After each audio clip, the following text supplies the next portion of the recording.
Hello everyone. We have an urgent case of a missing little boy coming out of Alberta that happened just a week ago, so time is of the essence. 5-year-old Darius McDougall is from Lethbridge, Alberta, a city 215 kilometers south of Calgary, an hour north of the Montana-US border. With a population of just over 100,000 residents, the nearby Canadian Rocky Mountains contributes to the city's warm summers, mild winters, and windy climate. Now, while we don't know much about Darius or his family, we do know that they would, one way or another, end up at a campground called Island Lake Campground, a recreation area between Crow's Nest and Hazel, near the Alberta-British Columbia border, 160 kilometers west of Lethbridge. The remote park offers a variety of outdoor activities, from ice fishing, regular fishing, camping, mountain biking, wildlife viewing, canoeing, kayaking, hiking, and more.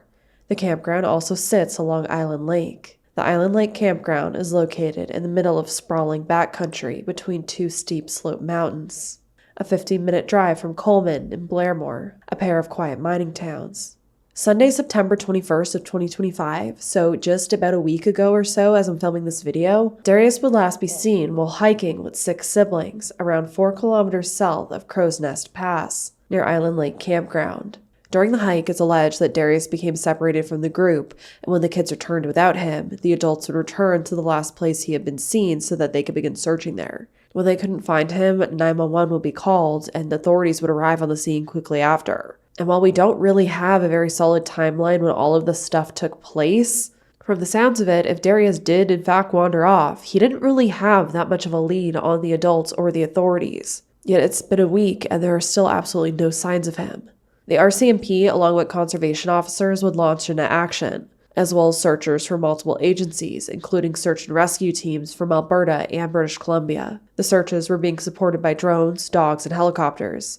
Extensive ground searches would take place, but they were not successful. Despite that, the searches would extend into the following night. The following day, on September 22nd, the RCMP would begin interviewing family members.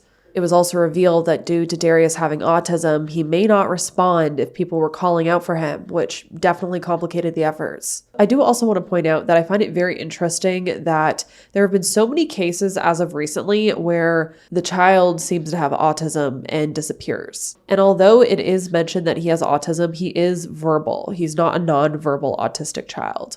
During one of the most recent searches for Darius, they began trying to play his favorite song Into the Wilderness in hopes that it would draw him out.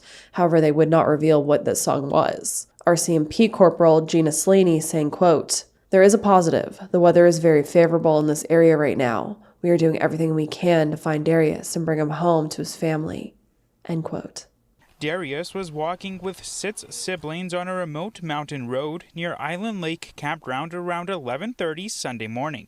He somehow became separated from the other children. McDougall has autism, and police say that may prevent him from responding to anyone calling his name. During day 4 of the search, dozens of people are combing through dense brush and steep terrain. They analyzed and dismissed what they thought could have been the missing boy's blood. An underwater search also came up empty.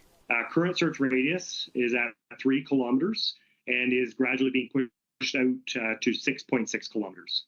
Overnight last night, search teams continued ground searches, supported by 1 RCMP helicopter, 2 search and rescue dogs from the Canadian Search Dog Association.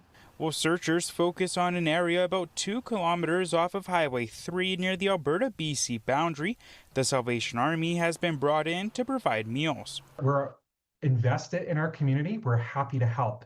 And so when opportunities come along like this, when there is an emergency or disaster that's happening, it's kind of part of our mandate to come along and support our community members. Despite some chilly nights and long days, officials remain optimistic that Darius will be found alive. Based on consultation with a couple leading Alberta physicians on wilderness medicine, we are working on the assumption that Darius is very much alive, and everyone is working on to a tempo to reflect that. We very much still believe him to be alive and are not letting up the search efforts as a result of that. They say it's too soon to call this a recovery operation. It's a steadfast hope, one fueling the efforts of those who are scaling the treacherous terrain of the mountains behind me. Terrain that's presenting its challenges. It is such a vast, different terrain, thick trees, lots of blowdown.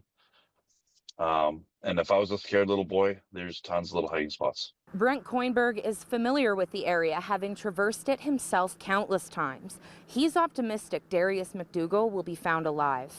I give the child a good chance of survivability because it's an instinct that we're born with. If we're thirsty, we look for something, right? And if we see something glistening, I imagine we'd see what it is. And so I'm very hopeful that he'll be doing like what we used to do in survival stuff, and licking plants, and then kind of any standing water. Experts on the ground say the search has been detailed and methodical. Just the amount of deadfall on the ground, the amount of rocks in the area, it definitely slows search efforts down to actually get that search done to a very high probability that Darius would have been found as we go through that area. So yes, it does definitely affect the search efforts. Police say the 5-year-old was with 6 younger family members when he went missing, about a kilometer from his campsite on Sunday. They were all young. There were no adults in the group.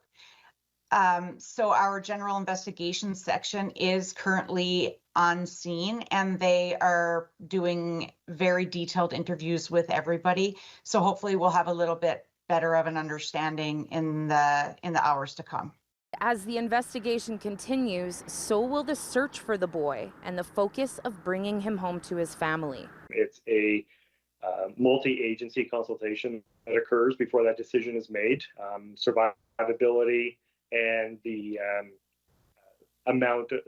level of detection in the area that we were searching are two very high priorities when they look at whether or not to scale back search efforts.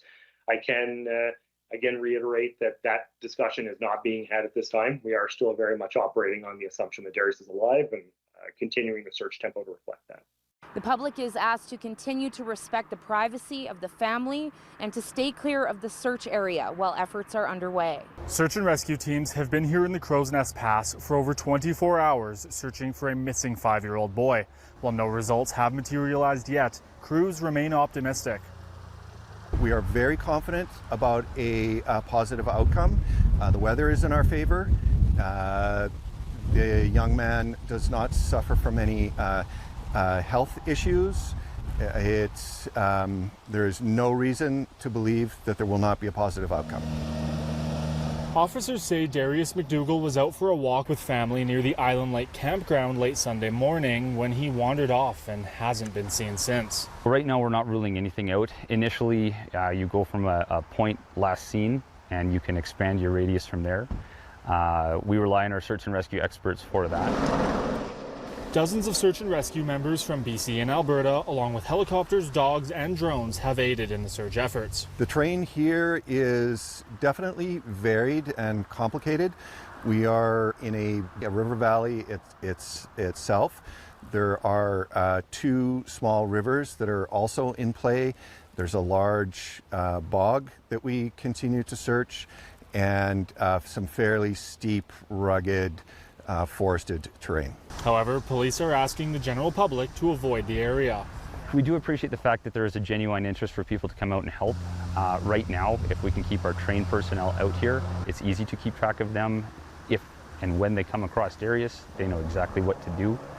Officials say the search will continue for as long as it takes. During a press conference, Adam Kennedy with Alberta Search and Rescue confirmed that the area typically traveled by children with Darius's profile had been thoroughly searched. Crews are widening the search perimeters and venturing into more dangerous areas, including underwater zones. A potential lead would emerge when a substance believed to be blood was found in an area of concern. However, forensic analysis would determine that it was not human or animal blood. Adam saying, quotes, "When they are looking at a distance of subjects such as Darius may have traveled, what 25% of subjects in that profile travel, that has been searched. We are moving out beyond that, out of the 90th percentile.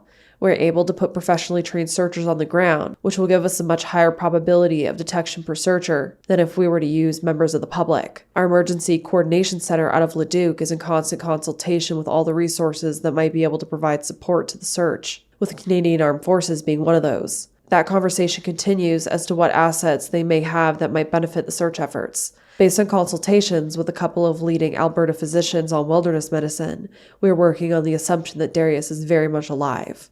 End quote. As of now, there is no indication of foul play. However, it was noted that all possibilities are being considered, especially when you see how close the campground is from the main road. According to Google Maps, it would only be around a 5-minute walk from the main camping area to Crow's Nest Highway. There's also the Crow's Nest Ridge, a forested mountain north of the campground, along with the Greymount Summit Mine. There's also a couple of large lakes surrounding the camping area. So is it possible that Darius could have wandered away to the road and been kidnapped? Or could he have tragically fallen into one of the nearby lakes, or just have, curled up somewhere in the wilderness? It is strange to me that they have searched outside of the radius where he would have been able to walk in that time period, and they still haven't found him. This case is reminding me quite a lot of the Lily and Jack Sullivan case. Another case of little kids in Canada wandering into the wilderness allegedly and just not being found, even though searchers have gone above and beyond. As of now, authorities are still asking that the public stay away from the search area so that they don't contaminate the search site, especially if they have search dogs around. According to the campground's website, they have been officially shut down since September 23rd. The entrance from the campground was closed off to the public, as support vehicles, including quads, search and rescue pickups, and a truck carrying a large satellite tower drove in and out. The RCMP is said to be working closely with Darius's family, supported by specially trained victim family liaison officers who provide trauma-informed care and ensure the family remains central to the process. As of last night, the team met with the family to discuss survivability concerns, saying that his survivability is now less than 5% due to the terrain, the exposure to the elements, and the time that has passed, which does make me worried that this is going to turn into one of those cases that isn't going to get solved. So what do you all think? Is there any other information that I just didn't find out there that you know about? Let's chat about it in the comment section below. If you know anything, please contact the authorities and say something. And if you don't, please just try to do your part as well in spreading the word on this case. Get little Darius's name and face out there, because maybe it'll get someone who knows something. Especially if it is possible that he did wander to the road and was kidnapped. Maybe someone's seen him somewhere. Maybe there was someone around in that campground, or someone that knows someone who was at that campground who may know something or said something, and they just don't know to speak up. And let's also take one more good look at Darius for that reason.